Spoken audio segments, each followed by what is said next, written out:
শীতকাল মানেই রাত্রে রুটি, আর রাত্রে রুটি খেতে কিন্তু ভালো লাগে, কিন্তু বানাতে ইচ্ছা করে না। এই রুটিটা একবার বানালে বারবার বানাতে ইচ্ছা করবে। যতটা দেখতে লোভনীয় ততটা খেতে টেস্টি, আর একটা খেলে মনটা ভরে যাবে, এতটা মজা। আর খুবই সহজভাবে দেখিয়েছি। আর নরম তুলতুলে রুটি ছোট থেকে বয়স্ক সকলে পছন্দ করে, বিশেষ করে বয়স্করা। এই রুটি রেসিপিটা বানিয়ে রেখে দিতে পারেন, রাত্রে বানাতে হবে না, সকালে বানিয়ে রাত্রেও নরম তুলতুলে থাকবে। সহজভাবে দেখিয়েছি, আসুন দেখে নেওয়া যাক। প্রথমে একটা মিক্সিং বোল নিয়ে নিলাম, 2 কাপ কুসুম গরম জল নিয়ে নিচ্ছি, আর দিয়ে নিচ্ছি 1 প্যাকেট গুঁড়ো দুধ। তবে গুঁড়ো দুধটা পুরোটা দিয়ে লিকুইড দুধ দিয়ে বানাতে পারেন। তারপরে এখানে দিয়ে নিচ্ছি 3 টেবিল চামচের মতো চিনি, আর দিয়ে নিচ্ছি 1 টেবিল চামচের মতো ইস্ট দিয়ে ভালোভাবে এগুলো নাড়িয়ে চাড়িয়ে মিশিয়ে নিচ্ছি। আর যেহেতু কুসুম গরম জল দেওয়া আছে, এটা চট করে মিশে যাবে। তো ভালোভাবে মিশিয়ে নেওয়ার পরে এখানে ময়দা দিয়ে নিচ্ছি, এখানে আটা দিয়ে নিচ্ছি 3 কাপের মতো, আর স্বাদ অনুযায়ী লবণ দিচ্ছি। একটা ডিমের সাদা অংশটা দিয়ে নিচ্ছি, চাইলে পুরো ডিমটাও দিয়ে নিতে পারেন, ডিমটা একদম অপশনাল, না চাইলে স্কিপ করতে পারেন। তারপরে এগুলো সবগুলো একসঙ্গে মিশিয়ে নিলাম। একটু ভালোভাবে মিশিয়ে নেওয়ার পরে এখন অল্প অল্প করে এভাবে হাতে তেল দিয়ে দিয়ে ডলে ডলে মেখে নেব। এই রুটি রেসিপিটা একবার বানাবেন রাতে, প্রতিদিন এই রুটির আবদার করবে সকলে, বাড়ির সকলে, আর খেতে অসম্ভব মজার হয়। তারপরে এটা একটু কিন্তু সময় নিয়ে মেখে নিলাম, হাতে তেল দিয়ে দিয়ে মেখে নিতে হবে। আর একটু সফট করে বানিয়েছি, তবে এটা কিন্তু ভালোভাবে মেখে একটু রেস্টে রেখে দেবো, 5-10 মিনিট রাখলেই হবে। তবে আপনারা চাইলে কিন্তু 30 মিনিট বা 1 ঘন্টা রাখতে পারেন। বেশি সময় রাখলে কি হবে সেটা আমি পরে বলে দিচ্ছি। আর কম সময় রাখলে কিন্তু খেতে টেস্টি হয় প্রচুর, আর নরম তুলতুলে তো হবেই। তো আমি 10 মিনিটের মতো রেখেছিলাম রেস্টে। আর আমার বোলের দিকে তাকালেই বুঝতে পারবেন একটা রোদ্দুরের ছটকা আসছে। আমি রোদ্দুরের জানলা দিয়ে রোদ্দুর আসছিলো, তো এখানেই ঢাকা দিয়ে রেখেছিলাম 10 মিনিট। আর এখন ঢাকা খুলে এটা ভালোভাবে এভাবে ডলে ডলে মেখে নিচ্ছি।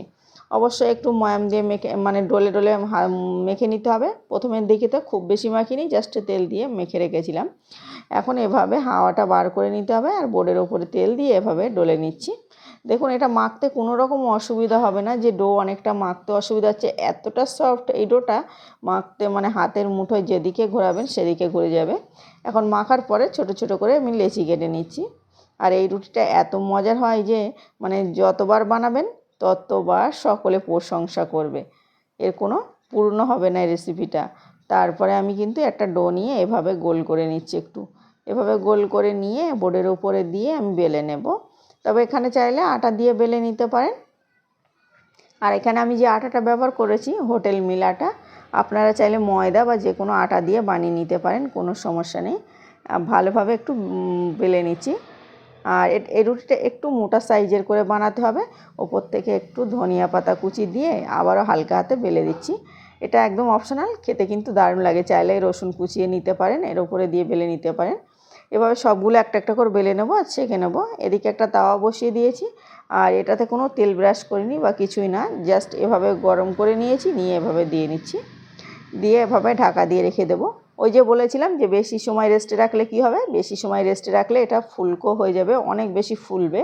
আর কম সময় রেস্টে রাখলে খুব বেশি ফুলবে না, তবে খেতে দারুণ টেস্টি হয়। কিন্তু সেম প্রসেসে একবার হলেও ট্রাই করে দেখবেন। আর এটা দেখুন, আমি এভাবে হালকা করে একটু তেল ছড়িয়ে দিচ্ছি, যেহেতু আগে তেল দিইনি ওই জন্য একটু তেল দিয়ে নিলাম। আর হালকা হাতে এভাবে চেপে দিলেই কিন্তু হালকা হালকা করে ফুলে উঠবে। আর এটা এতটা বেশি নরম তুলতুলে হয়, মুখে দিলে মিলিয়ে যাবে। আর শীতকাল মানেই তো আমাদের রুটি লাগে, রুটি লুচি পরোটা না খেয়ে এভাবে এই রেসিপিটা একবার হলেও ট্রাই করতে পারেন। দেখুন, আমি প্রতিটা এভাবে সেঁকে নিয়েছি। এইভাবে বানালে কিন্তু এর স্বাদ যে কি বলবো, কি মজার হয়। সবগুলো সেম প্রসেসে আমি সেঁকে নেব। আর প্লিজ আজকের রেসিপিতে যদি কোনো নতুন বন্ধু থেকে থাকেন, অবশ্যই চ্যানেলটাকে সাবস্ক্রাইব করে পাশের অল অপশানটা ক্লিক করার অনুরোধ করছি। তাহলে সবার আগে সহজ সহজ আর মজার মজার রেসিপির নোটিফিকেশান আপনার কাছে পৌঁছে যাবে, যেটা যখন ইচ্ছা দেখে নিতে পারেন। আমি সবগুলো সেঁকে তুলে নিয়েছি। এটা কিন্তু এখন গরম অবস্থায় ঢাকা দিয়ে রেখে দিলে এটা একটু হালকা ঠান্ডা হয়ে গেলে বেশি সফট হয়, নরম তুলতুলে। এতগুলো রুটি একসঙ্গে ধরছি, তাও দেখুন হাতের মুঠোয় চলে আসছে, এতটা মজার। আর এর স্মেলটা যা বার হচ্ছে এখানে তেলে সেঁকার পরে, আপনারা চাইলে কিন্তু ঘি বাটার দিয়েও সেঁকে নিতে পারেন পছন্দ অনুযায়ী। আপনাদের কেমন লেগেছে বলতে ভুলবেন না। ভালো লাগলে লাইক কমেন্ট শেয়ার করার অনুরোধ রইল।